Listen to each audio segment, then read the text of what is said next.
This is Remote Daily, your daily dose of inspiration. You have a mindfulness practice yourself. I know you're very strict, you're self-disciplined, you're all about accountability, you're a very structured person. So is there any place for mindfulness in your days? There is 2 times a day.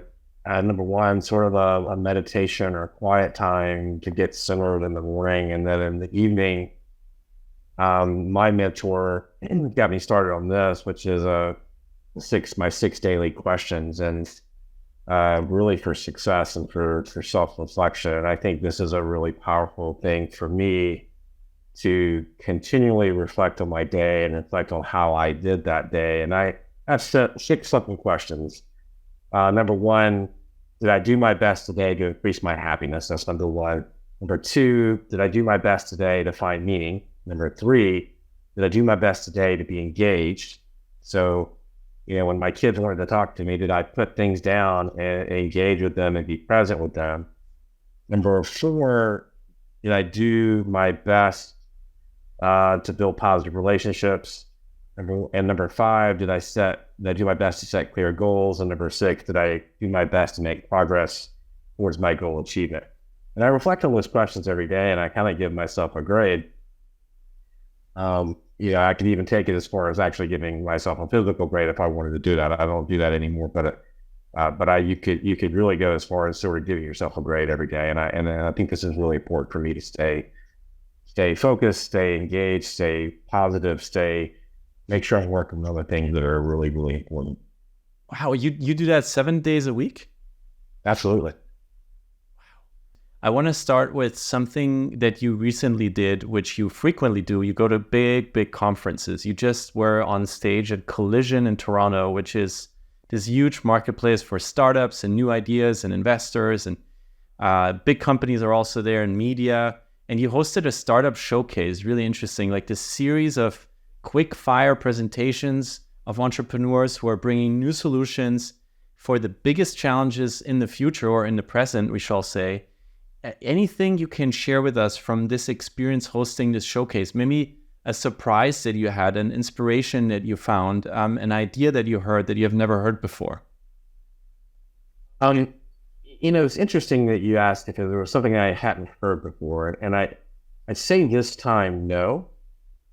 I think the biggest thing and I don't know that I learned anything in that from those conversations. It sort of confirmed to me that everybody is excited and absolutely terrified at the same time with AI. There was not one panel. Actually, I boast of having probably the only panel at Collision of the several hundred that didn't talk about AI in one of my panels. But I think, everybody's looking at the real possibilities, the way that AI can help us serve our customers and serve our employees better. But at the same time, the speed at which this is happening is worrying everybody. How do they keep up? How do they put this in their business to stay relevant? How do they use this to make their employees work easier, better, faster? There's so many questions surrounding this technology, and then you get into the ethics of it and the trust factor of it. So there's so many questions surrounding this, and the speed at which this is happening is on every CEO and founder's mind, and and how to get their heads around it. So I think it sort of confirmed what everybody I had talked to previous to, and I do these conferences probably several times a month. So I hear that. I've heard this the last 6 months. This has been a hot topic, but we're in for quite a ride, and you could either be scared about it or embrace it and say, you know what, we'll talk about innovation and things in a little bit in our conversation, I think, but that's the biggest thing. And to me, it's exciting to hear and see what people are trying to do. And I think that's the biggest takeaway for me, is it always sort of ignites my soul. It always gets me excited when people are embracing what's coming, and they're looking forward to it. And they're looking forward to making the transitions and the changes that they have to make to keep up. And what do you do? I mean, I'm kind of like going back and forth between going to music and mindfulness. Like what we do here, just try to slow down and understand and learn and process and not go crazy. But of course, every time you open a new feed, now there's a whole new app just about feeds that just dropped, and tens of millions of people immediately signed up because the FOMO is so big. How do you deal with that constant balance that we all have to juggle between staying healthy in our minds and bodies and not losing out, or not losing the thread of what is happening? That's a great question, and it's one that, I struggle with. I mean, early on in my sort of entrepreneurial journey, I was terrible at that. I don't like to say work-life balance. I kind of like to say the work-life harmony. And I was terrible at it. I didn't have any harmony. I forgot all the things that make me me. I didn't do my hobbies. I didn't do the things that I enjoy. I didn't go see live music. I didn't get in the boat and go sailing. I didn't, I just didn't go into music festivals. I didn't do the things that I really love to do. And it didn't make me a great boss. It didn't make me a great leader probably early on. And so, today I really, and I love to work. So, you combine all that, and that's disastrous, right? So I have to be very mindful of it. I have to be very cautious of it. I have to have people that help me when I'm not getting into that harmony. I had to have to have accountability partners that say, hey, we're going to go out there. We're going to go to this music festival this weekend. We're going to go see a concert this weekend. We're going to go do this, It's good to have those people in your lives that call you on your bullshit. And so that's important. I maybe lost track of your question, but I think, in terms of the business side, right, you have to, I think what you said was actually really appropriate. Like you have to try to slow down the matrix, so to speak, right? And you have to slow it down so that you can keep your head around it and not get so distracted by all the bright shiny objects that you go chasing after those bright shiny objects. You have to be fast. You have to be nimble. You have to be able to turn on a dime.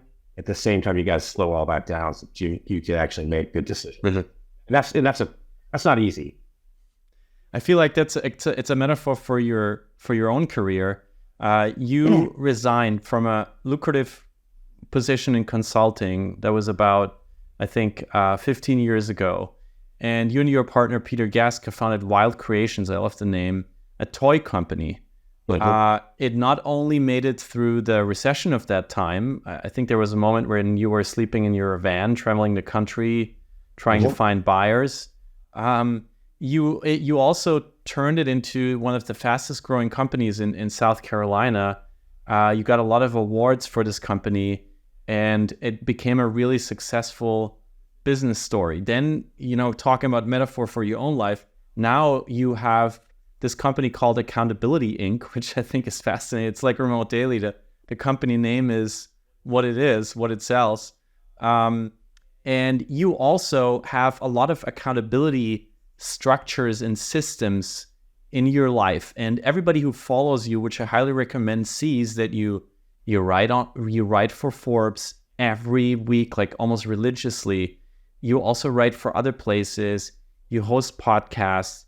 You do what you're doing now. So you go out there and you right. build relationships. And when we ask you preparing for today, like how do you also have a family? We heard about your amazing sons, Will and Max. You have a company to run. You have your own body that is being asked to be on stage. It's all about time. And we ask you, how do you manage this? And you said there's a lot about discipline and accountability with your own schedule. So I'd love to learn about your own schedule. How do you structure a Friday like today? Like how do you do that? How does a day look in Rhett Powers' life? Those are all good questions. Wild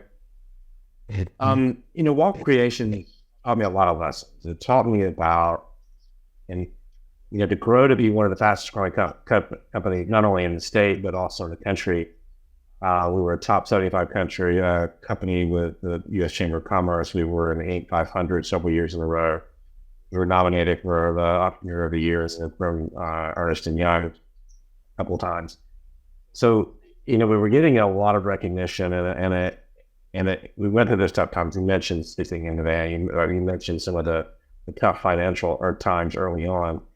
That all showed me what I was made of. And it showed me, and it taught me about grit, and it taught me about perseverance, it taught me about determination, it taught me about discipline and accountability. And it showed me, it taught me so many lessons. And so, one of the things that we had to really learn in that job was how to manage our time. We learned how to say no to things. We learned how to structure our time so that we could get the important things done. And those were all lessons that were learned the hard way. One of the biggest lessons I learned, it was sort of a real eye-opener for me, was, the first 3 or 4 years we were working in the business all the time. And this is a little bit cliche-ish, but we were working in the business. And the minute we stopped working in the business, meaning stopped doing delivery driving, we stopped working on the production line, we stopped, doing everything in the warehouse, driving the forklifts, driving the vans. We stopped doing that.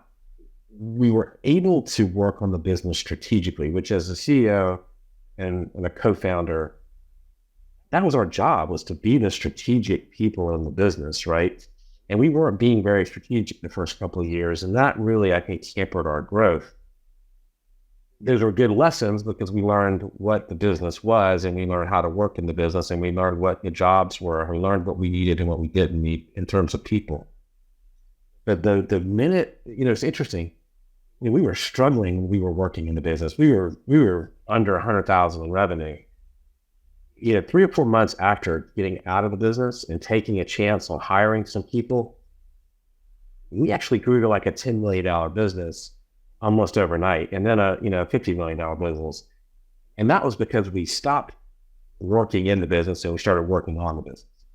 So, I don't know if that answered the question, but in terms of structuring my day, I think people have to find a system that works for them. I spend a lot of time really focused on what's important. I've learned in my business now what is strategic, what's important, what I can say no to, what I have to say no to. I've also learned what I'm good at, what I'm not good at. Peter and I in that business, we had a really good back and forth. We had complementary skills. My business partner, Dr. Susie Burke in Accountability Inc. Again, we have complementary skills. There's some things that she's just amazing at that I'm not very good at, and vice versa. And so we tend to lean into those things that we're really good at and that we're passionate about. And that's what helps us grow the business, right? So I think it's important to know what your strengths and weaknesses are. Have a system. I block time. So my days, like on Fridays, if I'm not traveling, if I'm in a cafe or if I'm in the office, the day looks pretty similar. It's just built around a travel schedule. But I block my time, and that's where I start. And that's how I do it. Now, I delegate a lot to assistants. I think it's important that you really focus in on your time and how you manage it. I've got a client, I think I told you this the other day, he writes down everything that he does every day, even the bathroom breaks. But he's uber focused on figuring out where he spends his time. I'm not as rigid as that, but I think I know what I spend my time on now, and I try spend it on things that are going to be useful for the business, the revenue generating activity and the relationship building activity, and then the customer service activity, which is important in terms of retaining client. So just to recap that, instead of working in the business, working on the business, I think that's such a great advice. And Eleanor already reacted in the chat because it's such a great reminder, I think, for all of us who are, entrepreneurial people to step out for a moment, think about, are we really doing enough on and maybe a little too much in the business sometimes? Yeah, and can I say one other thing too that you just reminded me? I think we all make time for what's truly important to you. And we hear the term busy all the time, right? I'm too busy to do that. If you're too busy for it, that means it's probably not that important to you. Just as a quick note. Yes, and you also said that you figured out relationship building or revenue creating activity is the one that you want to focus on. This is how you're now blocking your day. How many times a day do you have blocked for the mundane emails, the things that other people, the tasks other people send us, as emails are also called, other people's task lists? How do you structure that? Because I feel like that sort of synchronous, asynchronous communication is what a lot of people are struggling with when they try to be accountable throughout the day, throughout the week. I schedule about an hour a day for it. And you guys know by now, I don't give long replies. I don't write thesis in my emails. Sometimes that drives people a little crazy, but I usually give 1-sentence answers to questions. I don't, I'm bare bones on email and I respond, but I don't, and I try to respond to all the questions in the email, but I don't write thesis emails. I never have. And I just, to me, email is a painful task to me, frankly. So I can't wait for the day that AI can answer those emails for me. I can't wait. So. And how do you start your day? Do you have always the same blocker in the morning and maybe in the evening? Like, how does that work for you? The beginning and end of the day. Beginning is the meditation and the centering, and the evening is the daily questions. Those two are my anchors. Everything else is negotiable because of a travel schedule and because of, but those two things are non-negotiable. They start and end the day. Everything else is fluid. I tried it. And the other thing that's a necessity is the email. And then and then I also do try to write a couple times a week. And sometimes you have to fit those in where you can fit those in. But other than that, the activity is whatever the activity has to be. If it's prep for a talk, or if it's prep for a show, or, those kind of things. And I'm eternally behind. I'm always behind on email. I'm always behind, and I give myself grace on that. The grace has to be a big part of this too, because you're never going to be perfect, and you're never going to knock it out of the park every week or every day. And so that, I try to be disciplined about it. I do stick to it pretty rigorously. There are non-negotiables in my schedule that I have to do and I have to get done, just like anybody else. But grace does play a little bit of a part of it, because sometimes things come up in the week that get in the way. So, well, yeah, emails were invented to make us feel being behind. I feel like, but I love that you have found an anchor, as in the beginning and the end of the day, where you say these are non-negotiable. There's a secret to the beginnings and the endings of a day that make everything that happens in between, no matter how chaotic it is, a lot more manageable. And you said something before, Rhett, that I want to point to, because you're using this quite a lot. And you even told us that it is a question that you ask your clients when they encounter big decisions in their lives or their business. Does this opportunity in front of you ignite your soul? That's the question that you also gave us preparing for today's session. Why do you ask that question specifically? Because I honestly believe, and I thought about this pretty deeply. I asked somebody this last night that's got a big decision to make, and it's funny that you brought that up today. Because I think things that ignite our soul, the things that we are really fascinated by, the things that we are really excited about, I think those are deeply connected to our purpose, right? Deeply connected to our purpose. And I think, and probably connected to our values in a lot of ways, and what we value the most. And I think when you have those kind of decisions to make, I think it's a good question to ask yourself. If it ignites your soul, then I think that you've got to seriously consider doing it, number one. figuring out how you can do it. If it means, the question yesterday came up with somebody that's going to have to move across the country. They're going to have to resign from a job that they're not excited about, that they actually hate. It's going to require her to move across the country and ultimately move her family across the country.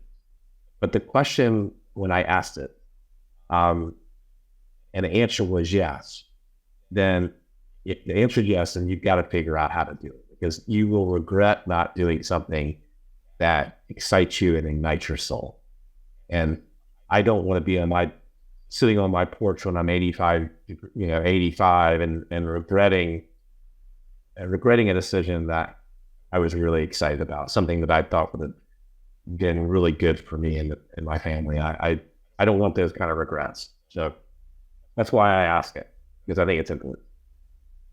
Wow. I mean, it sounds so great, but in real life, and Rashad was saying this, the balance between optimism and realism, I love that. Because the things that ignite our souls, they don't always come at the most opportune times.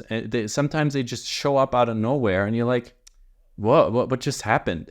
And they require you, as you just mentioned, from this client of yours that you're working with, to sometimes make huge and existential changes. Is this something that you also have experienced in your life, like in your own career? Have things that ignite your soul come to you at times that were completely wrong for ignition like that? And how did you react to it? I think wrong in the wrong time. When you say wrong, I would reframe it, because I think, for example, this client yesterday, and I'll get to your question. She said to me, "Well, it's the wrong time." I said, "Well, why is it the wrong time?" She said, "Well, we wanted to at least be where we are another year." And I said, "Well, that's fine, but are you basing that on the fear to make this decision?" So I think sometimes we make these decisions, and we frame these questions because of our fears, right? It's scary to pick up, and it's scary to go all the way across the country and move to a place that you don't know and take a chance. So that's fear. That's not some arbitrary year-long timeline that we put on ourselves. Because what's going to change next year? Then you're going to say, well, maybe another year, maybe next year, right? So anyway, I would say, when you have a challenge like this, reframe those questions, and don't act in fear, and don't let fear make that decision. But to answer your question, yes, I've had so many of these sort of seminal moments where I left a job when I was right out of school at a university with Clear Channel Communications to join the Peace Corps. And then I left a job after Peace Corps with the government, with USAID, which I thought was a career I would stay in forever. I was doing good work. I was, getting to help people around the world. Fantastic job. But then this sort of pull to start my own company with Peter was such a big draw that there was something in my gut, something in my heart that said, you got to go try that. Selling the company that Pete started and starting another company that was focused on coaching and training was another one of those moments. And I just learned to listen to my gut when you have those sort of excite your soul moments. I just learned to listen to that and take it and not worry about the outcome so much, but embrace the change and embrace the scariness of it and go with it, because I felt like my heart and my mind and everything was in sync on that decision and in the possibility. Because I think for me the question is, what if I don't do it? Am I going to regret it? What if I don't do it? What if it's wildly successful, wild creation with a wild success statistically and monetarily? What if we hadn't done it? And I think that's how I frame those kind of big questions. Mm-hmm. And it's very interesting to read from our community in the chat here, because I feel like to balance life many of us are gravitating towards, a similar system to yours, Rhett, which means, so for example, Kyoko, building in the physical activity in the morning, and then the gratitude, the more quiet, non-physical in the evening, and also Linda writing that the balance between structure and flexibility is so important when going through your days, that you build something that's structural and that allows you to be flexible when something unexpected happens. And I feel like there's something to that in the coaching that you do, Rhett, that is speaks deeply to that. And it's great to learn how you do it in such granular ways. I'm really glad we had the time to talk through that, even though Aveli says the hour is going by way too quickly. And the what if question that Linda also just emphasized, I think, is one that we at Remote Daily use a lot. There's also something here about decision making that I wanted to ask you. Well, you are helping so many people to make decisions every day. Is there a question that you usually start with when you go into a big conversation that's about to happen? Do you have a favorite opening question for people who have to navigate a big decision in their lives? I mean, I ask them that ignite your soul question. I also ask them about their values. I mean, I think we often, if we have clear defined values, personal and business values, often we have a big question that perplexes us or challenges us. If we turn to those values, we can answer the question. Right? If we seriously know what our values are, we seriously know what is important to us, then the answer is right there in the values. And so that's where I drill down into the decision making of a leader or a founder or a CEO, even a friend, even like talk with friends, And if people are clear on those values, and the decision's right there. Sometimes it feels like it's hiding right there, but it's not easy to. Still, we labor over it, but we can get to a decision if we look at our values and what's truly drives us truly equal. Well, may I ask you, how would you describe your own values? Great question. Love is number one. And accountability is number two. And then courage is number three. And I don't try to go really beyond those three things in terms of decision making. And just because I think when you start getting and listing out, I do an exercise where I start with 10 values and I get people to narrow them down to three. Because three, you can get your head around and keep your head around those things. But those are my three. Those are my three top values. And I usually can make a decision on those three values. Love, accountability, courage. That's Rhett. Rhett, I wanted to ask you something to close on the leadership topic that you write about, that you are on stage about all the time. And you said to us preparing for today's session that in leadership right now, there is a big demand for, keeping up to speed with AI, with everything that's happening technologically. And you called it to see around corners. I didn't quite understand what you meant with it. I thought about it a little bit. And there's in German, there's this term of saying thinking around the corners, which is when you hear something, you think about not the immediate meaning, but the sort of the metaphorical meaning of the word. Is that something you meant? Or what do you mean with seeing around corners as being a core skill for leaders these days?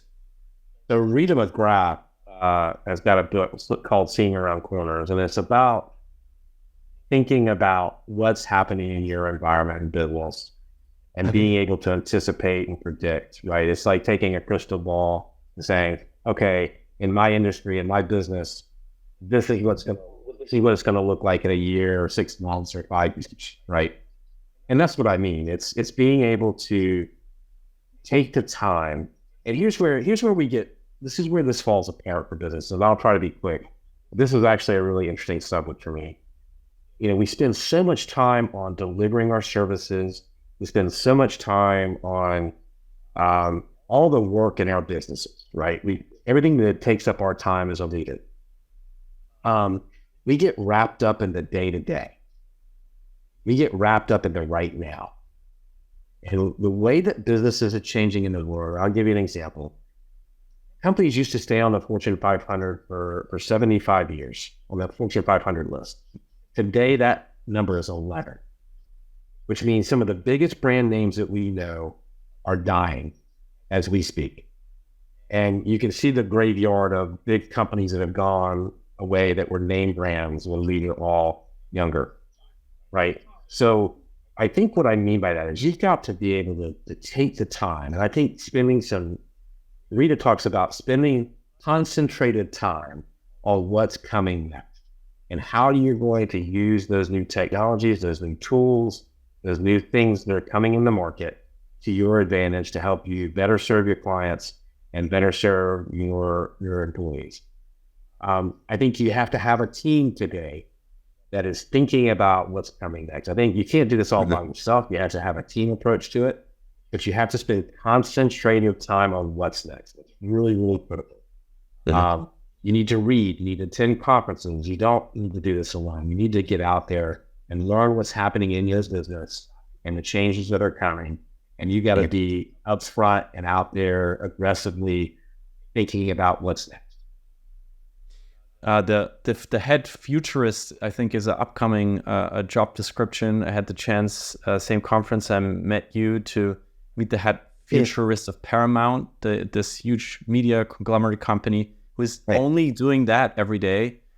We just had the head of research and insights from Miller Knoll, the furniture company, here on Remote Daily a few weeks ago. His job is also basically this. It's future thinking. It's using data to mapping out what the future is for the industry. Very interesting. And one other trend that I wanted to briefly touch with you on is, I just saw this in the latest workplace report, this newsletter from the Wall Street Journal, talking about the C-suite becoming a gig worker environment.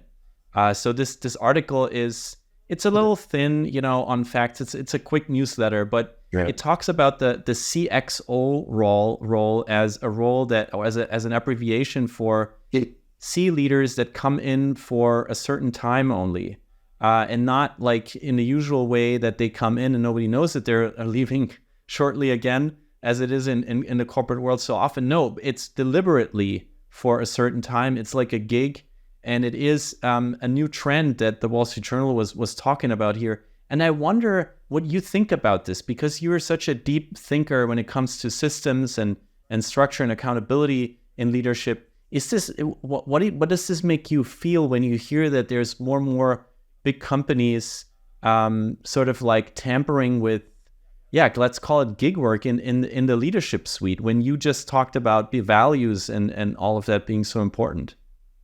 Well, I think it's important. I use them. I am using, I was telling you guys, I'm on the way down to Miami, but I use one in that project down there. I use a CFO that's a week a month CFO. The company's got a great finance team, but they needed some leadership to come in and give them some more structure and to give them some more tools. And a fractional CFO was the right move for that company right now. They may move to a time when they have to have a full-time person. But right now, that person's been able to come in and give them what they need so they can continue doing the work and doing it well. And a little bit of leadership and a little bit of guidance.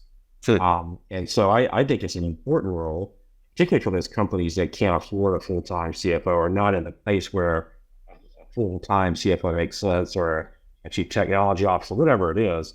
But I think that those people can bring unique skill sets and outside perspective, and some tools that companies can use, particularly when they have these teams already in place, and that person is coming in to really provide, interesting upskilling. So I think, for a lot of smaller companies, it's a really good. We're in a really good space now because you can bring on talent, in a way that actually serves you better and it is more affordable for you to get that kind of world-class talent.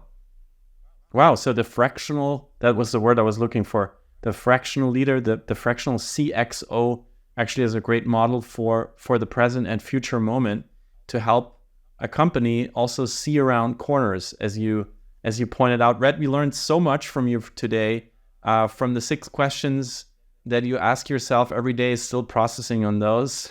Aveli posted them in the chat, to the what ifs, to framing the day, to the new ways of doing leadership these days. I want to thank you, Rhett. And you made a really special offer when we prepared for today's session to be generous with your skills and time. So I just wanted to ask you to repeat that for us, because I thought it's a unique opportunity for everyone who is listening right now. Yeah, just so happy that, people have questions about the daily questions, and they have questions about accountability and how we can use accountability in there. We didn't get a chance to talk about that, or how they can use accountability as sort of their X factor in their business, or how you build an accountable culture. There's all kinds of stuff that we could talk about. So if you're curious about any of those questions, we can set up some time to talk. Happy to do that. You're the best, Rhett, and I wanted to just emphasize how amazing it is that you're offering your time here. So the contact to Rhett, we have it. It's also out here in the chat. Liz, who's producing today, posted it and just posted your email. Thank you, Rhett, so much for offering this. And yes, there was so much we didn't even touch on. The fact that you are helping so many brands and companies out there with an accountability framework that is on your website laid out. The fact that you're part of a lot of accountability groups yourself to help you achieve the things that you're working on. And the fact that you have managed to build a company just around this concept of accountability as being really one of the pillars of business today. Rhett, despite of that, or because of that, we have to invite you back. And I can't wait. I can't wait to have you as a guest again. And this is for you, from all of us. This is some virtual love, some virtual glitter from the remote daily world out there. Thank you for being an amazing guest, Rhett Power. Okay. Before we chime into our last song for you, Rhett, anything else you would like to share with us? Your personal mantra, an announcement, greeting your sons. The mic is yours for your last words before we part ways today. Just live in courage and accountability and love. And I think you'll have an amazing life. So thank you. Thank you for your time today. Mic drop. This is remote daily, so don't worry. Every little thing's gonna be alright.